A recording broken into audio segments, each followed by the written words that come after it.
시작하겠습니다. 반갑습니다. 우리 법적 성질 특강은 소독약 특강 오늘이 마지막 시간이고 제가 확인을 다 해봤는데 지금까지 기출된 부분에 있어서는 오늘까지 다룬 내용에서 특별히 빠지는 내용은 없다 이렇게 보시면 되겠고요. 대체로 다 다뤘다라고 생각하시면 됩니다. 보통 한 2문제 정도씩 출제가 되는 부분이죠. 첫 번째 321번입니다. 321번.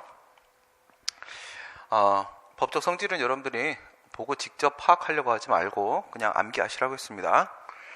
공유수면 매립 준공인가입니다. 준공인가 이렇게 들어오는데 우리가 건축법상의 사용승인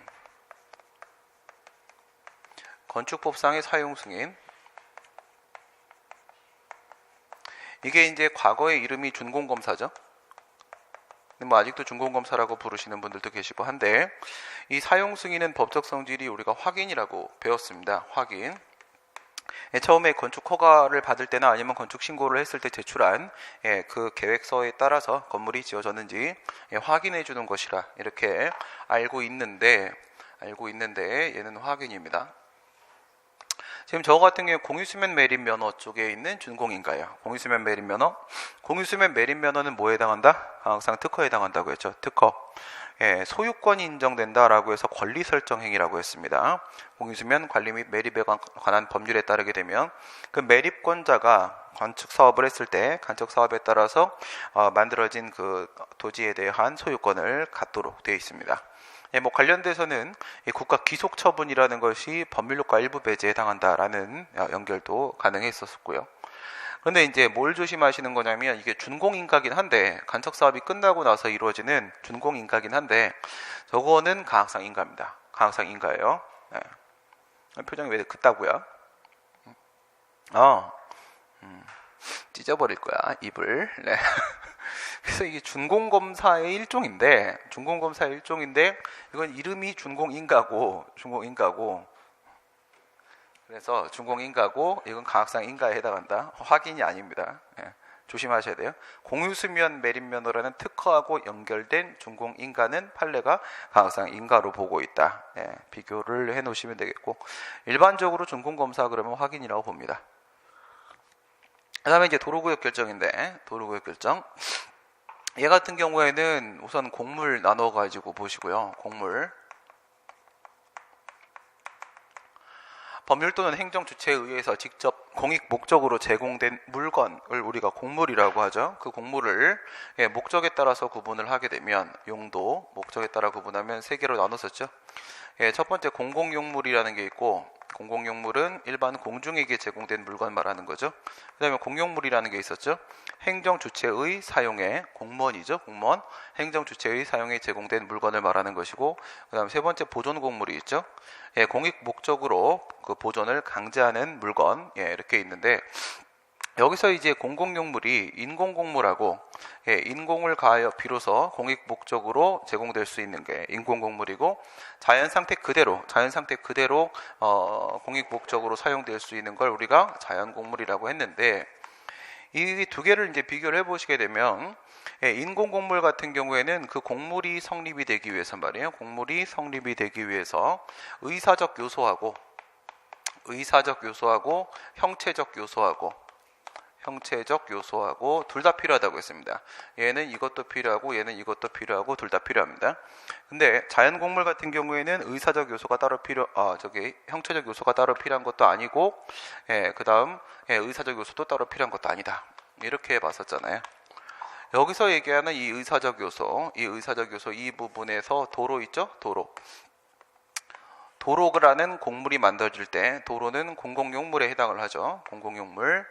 여기서 의사적 요소가 이게 바로 도로구역 결정입니다. 도로구역 결정.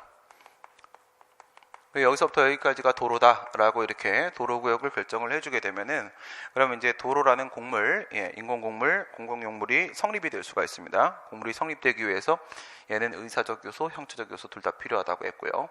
여기서 공용지정행위 이 부분이 바로 공용지정인데 의사적 요소가 공용지정행위가 도로구역 결정에 해당을 하고요. 이 도로구역 결정은 여기서부터 여기까지가 도로다라고 확인해 주는 겁니다. 확인.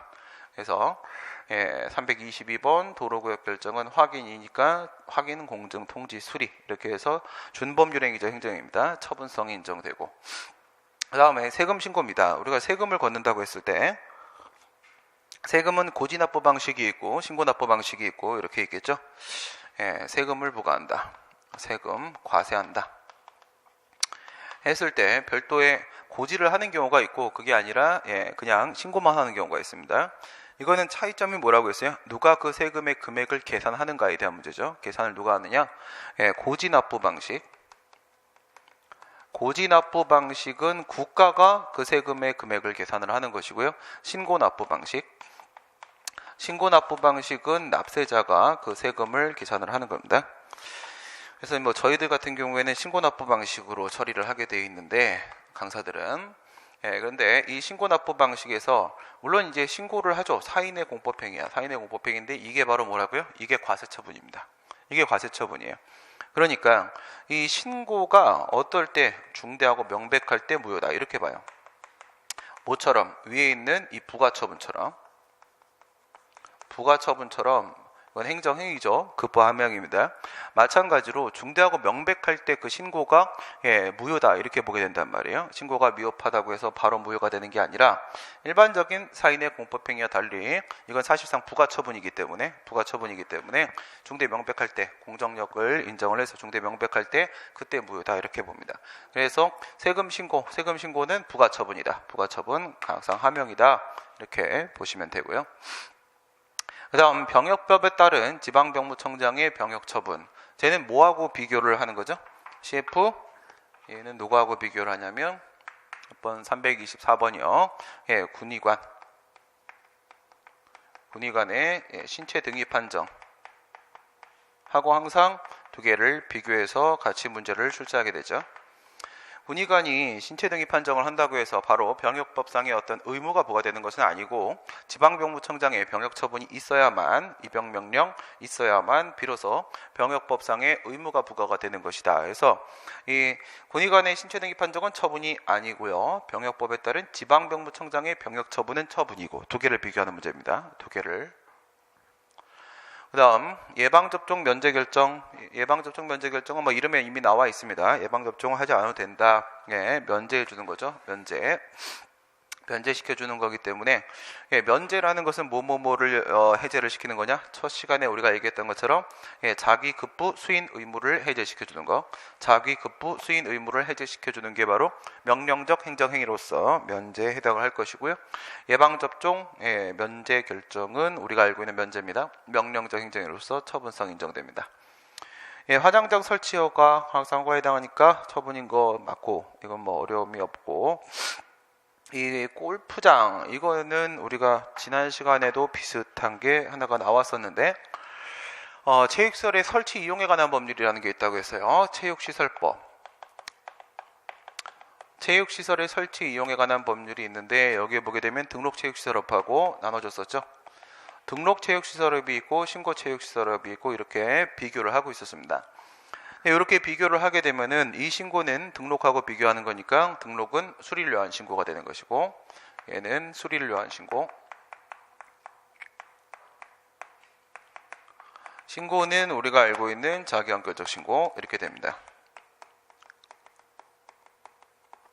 자기한결적 신고. 그랬을 때 골프장을 가지고 비교하게 되면 여기가 골프장이고요. 여기가 골프장이고 아래가 골프 연습장입니다. 골프 연습장. 그러면 이제 여기서 비교를 한번 해보시게 되면은 골프 연습장 이용료 변경 신고에 대한 수리, 처분이 아니다 이거죠. 골프장 개설 신고도 자기한결적 신고고 이용료 변경 신고도 똑같이 자기한결적 신고고 연습장 들어오면 전부 다 그냥 자기한결적 신고다 이렇게 보시면 되는 거예요. 그러니까 그에 대한 수리는 처분이 아니겠죠. 직위해제, 직위해제는 가행정 행위죠. 직권 면직하고 비교를 하시면 되는 거고. 아이고 힘들어 죽겠다.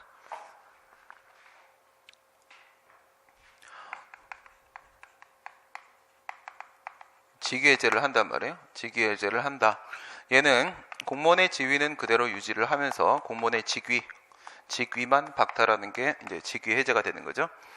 예, 직무 수행 능력이 부족할 때 직위 해제를 하게 된다고 했습니다. 현저히 부족하냐 그렇지 않느냐 차이예요. 그래서 얘 같은 경우에는 예, 직무 수행 능력이 직무 능력이 떨어진다 이거예요. 떨어지기 때문에 얘가 공정한 업무를 수행하는 데 있어서 제약이 있다 이겁니다. 항상 판단은 공정한 업무 수행에 문제가 있어서 직위 해제를 하게 되는데, 그리고 나서 직위 해제를 하게 되면 그 기간 동안에 대기명령이라는 걸 합니다. 대기명령 발령을 받게 되고, 이 기간 동안에 어떤 교육훈련을 한다라거나 아니면 예, 연구과제를 제출받게 됩니다. 예, 이렇게 해서 교육훈련을 거쳤음에도 불구하고 여전히 그 직무수행 능력이 예, 향상될 가능성이, 개선될 가능성이 없다라고 하게 되면, 이걸 통해서 해결이 되면 예, 해결이 되지 않으면, 해결이 되면 그냥 복직하는 거고요. 복직시키게 되고, 해결이 안 되면 이제 직권면직으로 나가게 됩니다. 직권면직으로 이렇게 가게 되는데, 얘는요 예, 지위 자체를 아예 박탈시키는 겁니다. 박탈시킨다. 공무원의 지위를 완전히 이제 상실을 시키게 되는 거죠. 앞에 거하고 비교를 하시게 되면요, 얘는 직무수행 능력이 부족한 건데, 얘는요 현저히예요. 직무 능력이 현저히 부족해 됩니다. 현저히 부족해 된다. 그래서 업무 수행에 심각한 차질이 발생할 수 있겠다. 그러면 이렇게 직권면직을 하게 된다. 이렇게 비교하게 되면, 왼쪽에 있는 이 친구 직위해제, 얘가 가행정행이고요. 얘가 가행정행위가 되는 것이고, 그 다음에 얘가 종행정행위가 되는 거죠.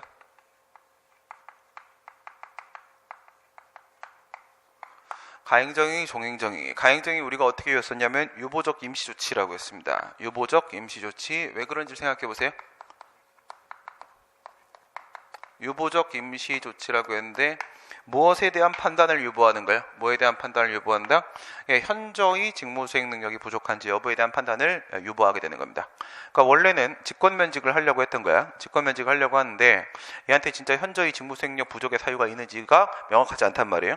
명확하지 않으면 우선 직위해제를 한단 말이죠. 임시적 조치를 하게 되고, 명확하게 현저히 직무수행 능력이 부족한지 여부를 한 번 더 판단해보고 나서도 문제가 있다라는 판단이 들면, 그때 이제 직권면직을 하게 된다 이거예요. 예. 이런 것도 우리가 봤었고, 그 다음에 이 뭐 관련돼서 문제에서 이런 문제 있었죠. 국가공무원법으로 치게 되면 국가공무원법 75조에서 예, 공무원들 같은 경우에는요, 처분 사유 설명서 교부,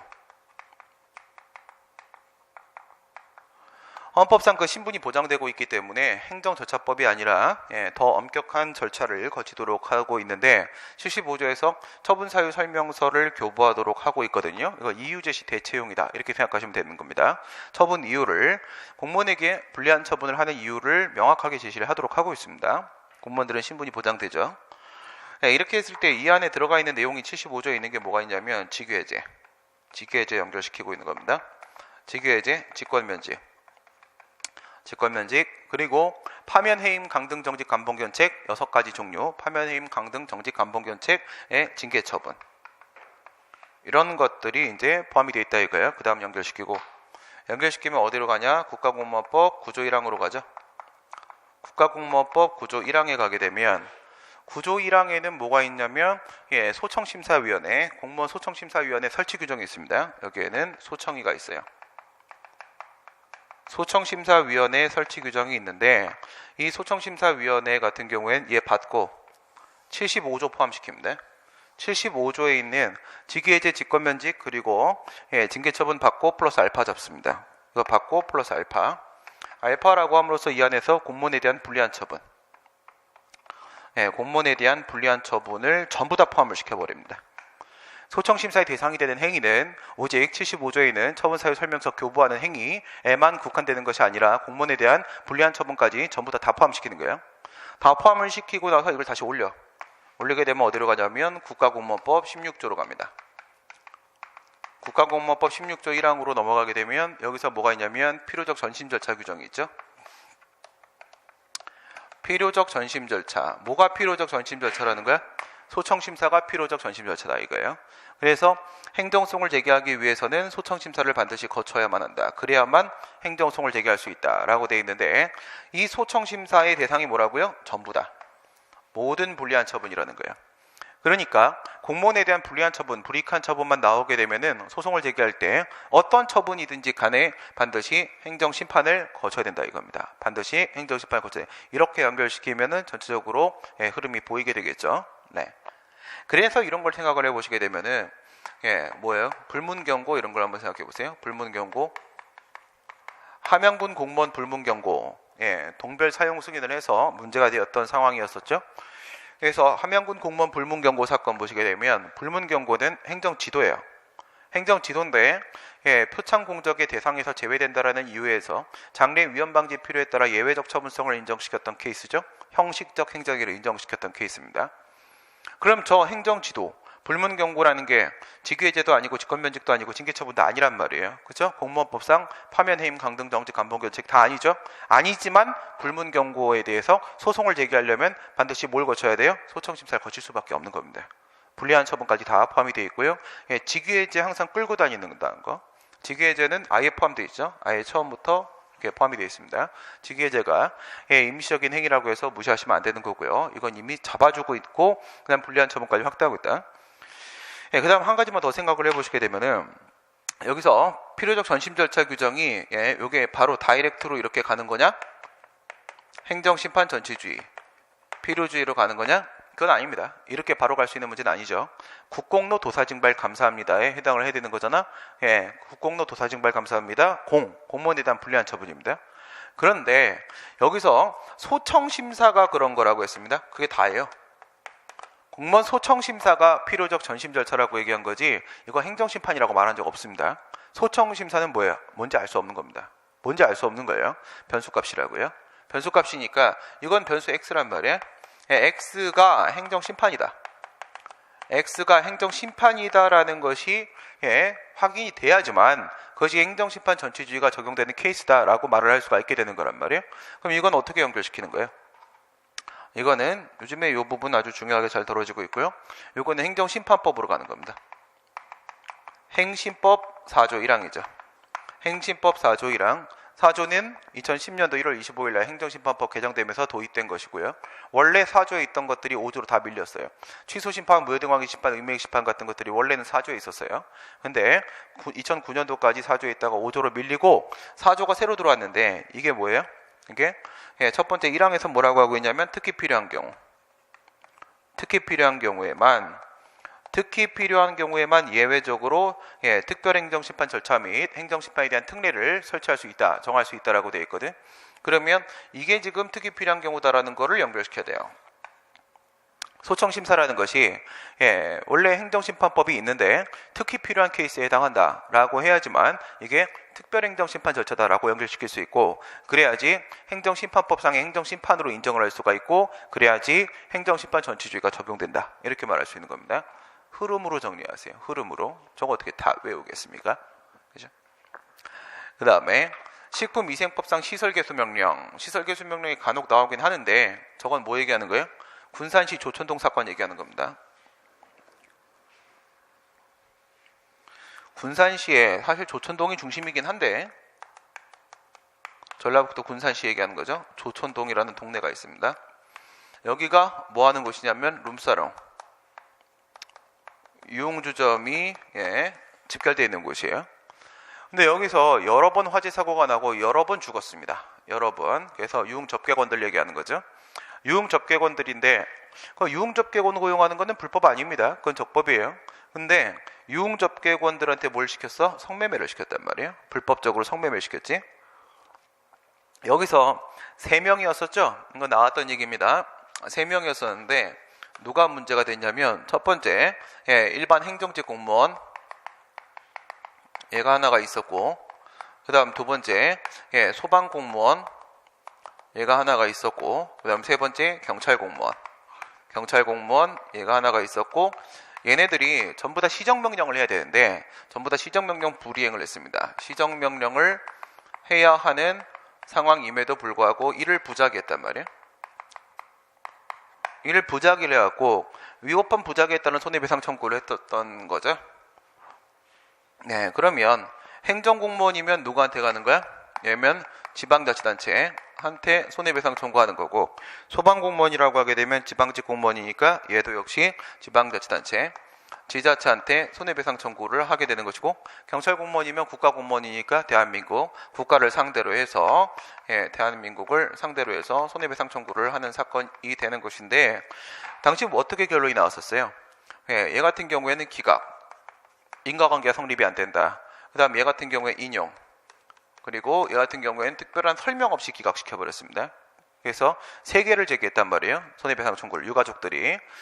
그런데 요거 하나가 인용이 됐죠. 요거 하나가 인용이 됐는데, 당시 이 행정공무원 식품위생법, 얘한테는 소방법이 아니라 식품위생법상, 이 행정공무원은 식품위생법상 직무행위를 담당하게 되는 집행기관이죠. 그래서 얘가 식품위생법상에 뭘 안 한 거냐면 시설개수명령을 안 했던 겁니다. 시설개수명령을 안 했다. 이것 때문에 부작위를 잡았는데, 근데 요게 사망사고로 연결되는 데 있어서의 인과관계, 상당 인과관계가 인정되지 않는다라고 결론을 내렸던 사건이고요. 이 부분에 등장했던 건데, 이 시설개수명령은 당연히 시설개수 의무를 부과하는 거죠. 자기 의무를 부과하는 하명처분이다. 오케이, 됐고, 그 다음 택지개발 계획 승인, 저거 조심하세요. 택지개발 계획 승인, 계획? 행정계획에 대한 승인을 한다고? 행정계획인가? 이런 생각하지 마시고요. 행정계획인가? 계획이라고 써있다고 계획이 아닙니다. 계획적으로 접근하셔야 된단 말이에요. 그래서 택지개발 계획 승인 이렇게 하지 마시고, 저렇게 쓰면 택지개발 사업 승인으로 여러분들은 읽으세요. 알겠어요? 택지개발 사업 승인. 오케이? 그럼 다 끝났죠? 특허는 권리를 설정하는 게 있고, 권리 능력을 설정하는 게 있고, 그 다음 권리 관계를 설정하는 게 있고, 이렇게 있지 않습니까? 권리 능력을 설정하는 건 공법인 설립 얘기하는 것이고, 권리 관계를 설정하는 것은 신분 설정 행위를 말하는 겁니다.